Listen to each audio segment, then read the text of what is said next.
Assalamualaikum warahmatullahi wabarakatuh.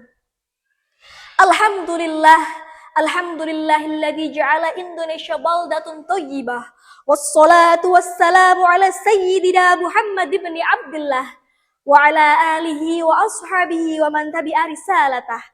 Amma ba'd. Dewan juri yang arif dan bijaksana, panitia lomba yang semangatnya luar biasa, dan hadirin dimanapun Anda berada, semoga kita selalu dalam lindungan Allah Subhanahu wa Ta'ala. Alhamdulillahirabbil alamin, segala puji bagi Allah Subhanahu wa Ta'ala yang telah memberikan kita berbagai nikmat, baik yang tampak maupun yang tersembunyi. Salawat serta salam senantiasa kita haturkan kepada junjungan kita Nabi Agung Muhammad sallallahu alaihi wasallam. Semoga kita termasuk umatnya yang mendapatkan syafaat kelak di yaumul qiyamah. Amin. Hadirin yang dirahmati Allah, pada kesempatan yang mulia ini, marilah kita senantiasa meningkatkan keimanan dan ketakwaan kita kepada Allah Subhanahu wa Ta'ala dengan menjauhi segala larangannya dan menjalankan segala perintahnya. Salah satu wujud ketakwaan itu adalah dengan menerapkan gaya hidup halal. Mengapa gaya hidup halal itu penting? Karena Allah Subhanahu wa Ta'ala telah memerintahkan kepada kita hanya untuk mengonsumsi, menggunakan, dan mencari rezeki dari sesuatu yang halal. Sebagaimana firman Allah dalam Quran Surat Al-Baqarah ayat 168. A'udzu billahi minasy syaithanir rajim. Bismillahirrahmanirrahim.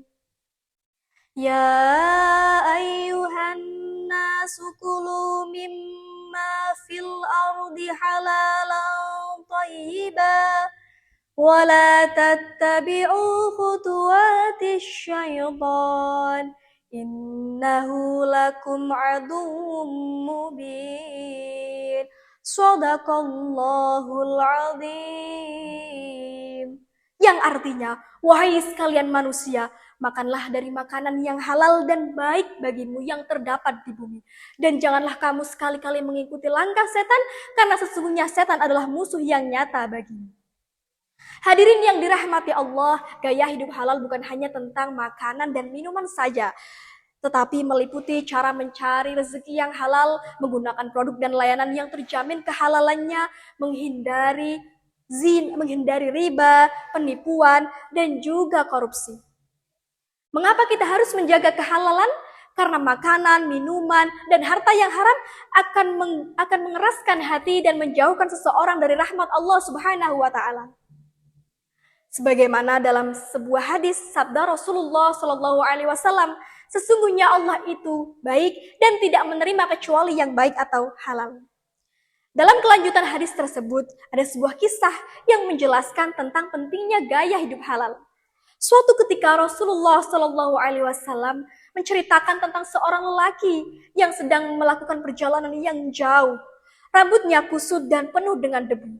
Ia mengangkat tangannya ke langit seraya berdoa kepada Allah, Ya Rabbi. Namun, meskipun dia dalam keadaan yang sangat pasrah, Rasulullah Shallallahu Alaihi Wasallam bersabda, padahal makanannya haram, minumannya haram, pakaiannya haram, dan dia diberi makan dari harta yang haram, maka bagaimana mungkin doanya akan dikabulkan? Hadis riwayat Muslim.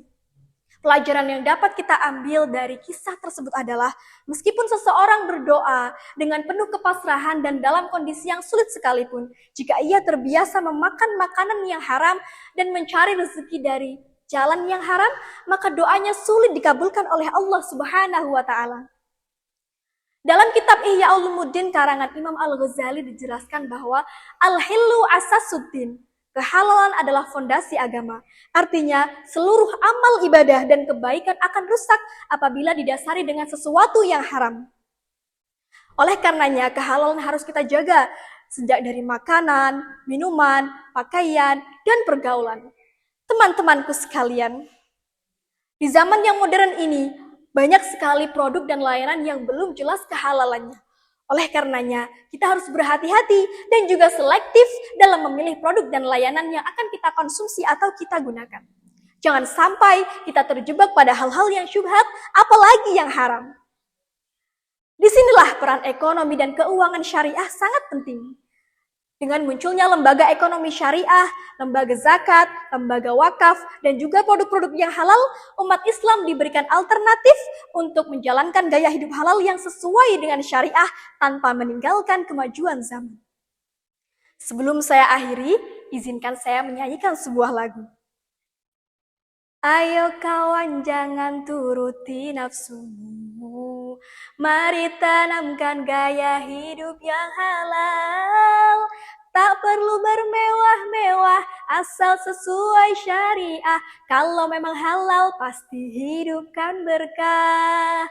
Halal lifestyle pedomanku, agar bisa selamat dunia dan akhiratku.